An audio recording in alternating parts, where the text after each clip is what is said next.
Thankful ang tandem sa katatawanan na sina Tekla at Bubay sa positive feedback at magandang ratings ng kanilang bagong show. Si Tekla, doble rin ang saya nang muling makita ang kanyang anak. Yan ang aking chika.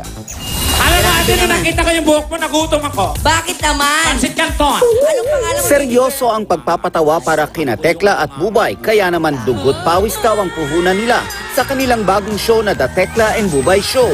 At nagpapasalamat ang dalawa sa magandang ratings nito at positibong reviews. Maraming salamat sa nakisaya sa amin, sa mga nag-tweet, nag-text, ayan, maging sa Facebook. Thank you very much po. Hindi po namin nakalain na ganun po kainit ang pagtanggap nyo sa T-Bats TV.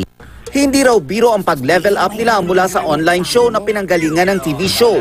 Ngayon daw nila nararamdaman ang kaibahan ng dalawa.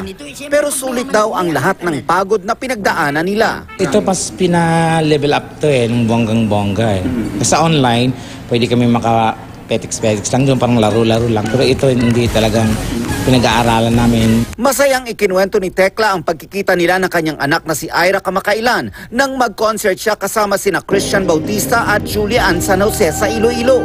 Nakapanood daw si Ira ng The Sweetheart and the Balladeer Fun Night Only at proud na proud daw ang bata sa kanyang daddy. Sobrang tuwang-tuwa, nagbanding kami ng buong maghapon, buong gabi. Sobrang amazed na siya, yung antok niya hindi niya napigilan.